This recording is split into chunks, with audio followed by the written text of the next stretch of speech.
Okay, welcome back to members of 121 Community Church in Grapevine, Texas, in our ongoing study in the meaning of God and human experience by W.E. Hocking. We've got a fairly lengthy section here. We're going to take a look at 124 to 165, chapters 11 and 12.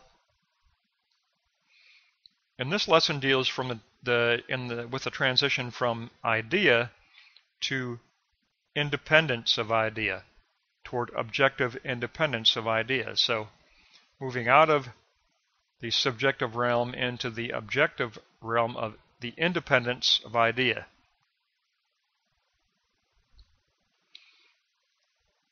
And he presents this through the phases of value, and then truth, and then independence. Value, truth, and then independence. Let's begin with block 1 and take a look at transitioning from idea to value. And Hocking tells us that every idea is attached in its ultimate external meaning to the idea of the real. The idea is the building of the eschatological end of our stirred feelings. So value becomes the aim of our action, created by our posited idea. Our praxis is driven toward a value end, and those values become self-justifying. So Hocking tells us our transition from positing to praxis involves an eschatological trajectory, an eschatological horizon, and it's the eschatological horizon of value. So note 2, value system. If any value is to be explained, they all fall in some sort of a system. Our interest in the real is bound up with our interest in all other eschatological ends, and our construction of the idea sign model in the realm of positing is connected with our practical praxis. So interest in the real takes priority for the self. It's a work done and a praxis done to bring about the worth of living, the real worth of living. It's interest in the real, it's positing out of the real, the realm of the real, and realization of the worth of living. So note 3, under the worth of living, pleasure is a mode of being aware of the world. It's delight in the real, and it's attention toward developing value. And our generation of values always evolves out of our focus of attention toward the real. And Hocking tells us what he considers is that when we go from positing to praxis, we bring an apperceptive mass to the objects in externality. An apperceptive mass we bring with us out of the realm of positing when we enter into praxis. And so he wants to define this apperceptive mass in note 4. And the apperceptive mass of the self consists of the instincts, the memory, and the ideas. The instincts, the memory, and the ideas. In other words, the threefold composite of idea. It becomes that threefold composite. It's idea coupled with our memory, coupled with those emotive signals from state of mind. All of that becomes that apperceptive mass. And that is always accompanying us in our praxis when we meet new experience. And our experience organized into idea gives us the power to find objects of value. Therefore, all valuing is a way of knowing, says Hocking. Our construction of values is a way of knowing. So, note 5, the way of knowing as valuing by means of one's whole idea. This is when the whole idea finds a case of application. We build a fit between the idea mass, or the idea sign model, and an objective object. Idea is the infinite living thing with which we meet the known experience. So The realm of positing becomes for Hocking the infinite living thing. And you see now why we mentioned before that the realm of positing includes revelatory transcendence for Hocking. The realm of positing includes revelatory transcendence for Hocking. He calls it the infinite living thing. And that's what we carry with us when we meet and know experience. It results in the emergence of new ideas, that egeiro resurrection moment of discovering the new. So that puts us into note 6, the conclusions concerning value. And Hocking tells us that the value of any object of attention is nothing other than the entering of idea into the thought of object. It's the entering of posited idea into thought of object. Idea becomes a reservoir of all value. Idea working in an object becomes a source of new feeling ideas that emerge.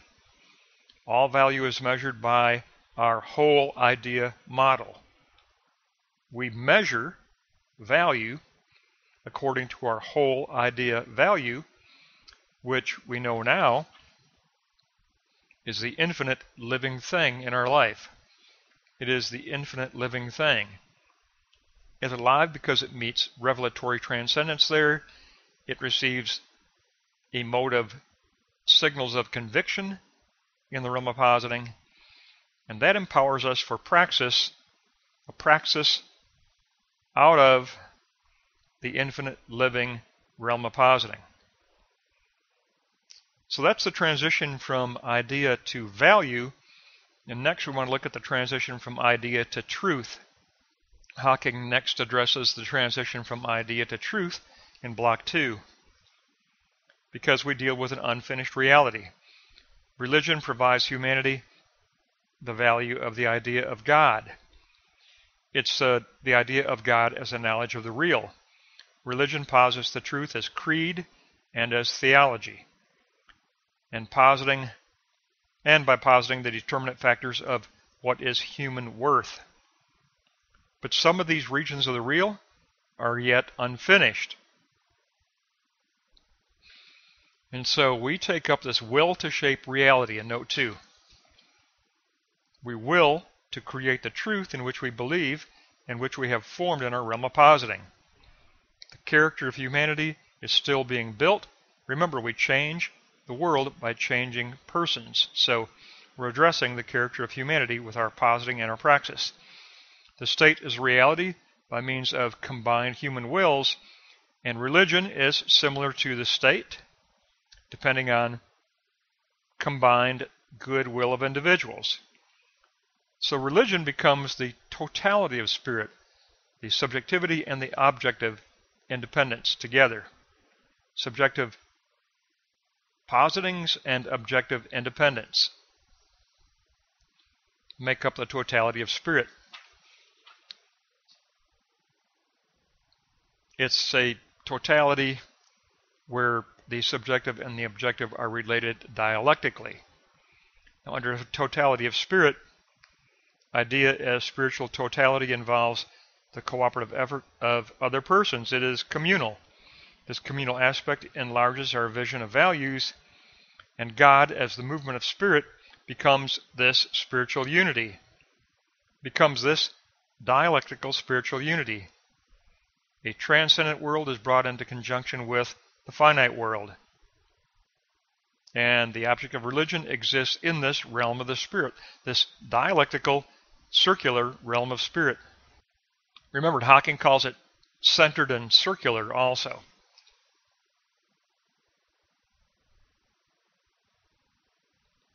And so that gives us the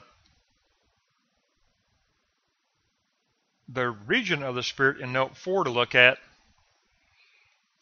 and that is an area sensitive to the loyalty of persons within whom the region of spirit has life.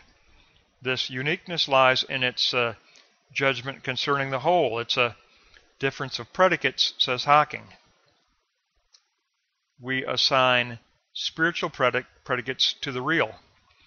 The function of religion is to interpret the whole as a divine whole. So the transition we seek is from whole idea to idea of God. He's setting up block 3 here because that's what we seek to do. Transition from whole idea to idea of God. So under idea of God, we address the problem of the attributes of reality, which are divinity, beneficence, soul-preserving, and value-conserving. These attributes exist in an equilibrium within the self. But here's where Hocking says some other faculty must draw the self beyond scientific reasoning, and that is faith and religious signification. We must enlist the making of signs. That's key for religion according to Hocking, and basically that's key for religion and Christianity according to the Apostle Paul. Sign construction is the task of the believer. Sign construction is the task of the believer. So we take a look at this equilibrium of faith in note 6 before we transition into block 3 and the independence of the idea of God. God is either wholly certain or wholly absurd. There's no midpoint for faith. This determination belongs to the disposition of spirit, not to intellectual mind. Faith is due to the human will. And it begins with the self's recognition of the futility against fate. In other words, it begins with humility and an attitude of being humble. And through a sense of the right, the self demands justice from the Creator and justice from the real world. And Hocking says that we could say my reality should be a living and a responsible reality. God idea becomes an object of resolve. In our meeting objective reality, God idea shows itself as a support of our positing, of our posited idea model. So the God idea shows itself, discloses itself to us as we transition from positing to praxis. Now, in this disclosure, we're going to reach independence of object, and that's going to be block 3. So we've had acquisition of value and disclosure of truth. Now we're going to look at transitioning from idea to objective independence of the idea of God in block 3. And Hocking says we are elected for the eternal nature of things. The object of religion that holds our allegiance must be an object of free choice and necessary choice. The idea of God is that which is inescapably destined for us by the eternal nature of things. The human spirit must, of necessity, acknowledge the full otherness of objects. The facts of consciousness become facts that are given us by the choice of supreme will. Our will cooperates with supreme will. So, right away, Hocking tells us it becomes a choice of necessity. That's a unique way to put it, because we think of choice as freedom, but he calls it choice of necessity. It's inescapable choice of necessity to acknowledge the idea of God. And then we look at validity of positing. Our creativity grows out of our dependence on God. We are involved in an apprenticeship in creativity. Corroboration from beyond accompanies every one of our positings. Our posited truth must be seen through the eye of another before it can become valid. Our posited truth is suppressed by the holy other as the conditioning of our posited truth. Positive truth becomes religious truth, so under religious truth is founded upon experience. It becomes experience as a discovery, a contact with the reality beyond our own will, a metaphysical reality beyond our own will. It's given in sensation as that which is real in nature, a metaphysical experience beyond our will, which is real in nature. Now this is called, for Hocking, pragmatic idealism, note 4, 3-4, block 3, note 4. In experience, we meet the independent realities of nature. Here you go. We're giving birth to independence. However, we do contribute to the making of experience. Our whole environment is a metaphysical reality, says Hocking. And it is determined by our own absolute will.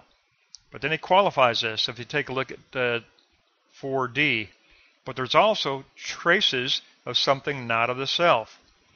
And this is what he labels the discontinuity in our sign model geometry. Discontinuity in our sign model geometry. So this becomes a tension within the construction of sign model, which Hocking calls a tension between centrality and rebellion. Centrality and rebellion. And so block 3, note 5, the signs of centrality and rebellion, any departure from our circular sign model is a sign of independence. We're always looking for signs of centrality, but signs of rebellion also arise. There's evidence of a mark of the non-ego everywhere pervasive in our experience. There always remains a mark of the non-ego. There's something more than what we conceptually construct. So the mark of the non-ego, 3-6, the mark of the non-ego. When scientific mind submits itself to independent fact, it will express a harmony with the spiritual fabric of the real. The universe has its own soul. The universe has its own counsel. Ideals do not come to us out of a void. Ideals come to us out of independent reality as idea of God existing in independence, objective independence. So we get the great further qualification of value and truth and a transition into objective independence of the real. Objective independence of the real, which religion calls idea of God. We move from whole idea model to idea of God, and we also posit this as independent and beyond the human will. Beyond human will. Sounds like we're picking up the Reformation there, doesn't it? It's beyond human will. It sounds like Martin Luther. We encounter spirit as that which is beyond human will. And I agree with that. I think Scripture supports that. I think Martin Luther discovered in his Bondage of the Will that Scripture supports that. And so I think that is perfect agreement with Scripture with W.E. Hocking here. So I absolutely endorse this lesson on value and truth and independence. And that's going to wrap up pages 124 to 165, chapters 11 and 12. Our next lesson will begin with chapter 13.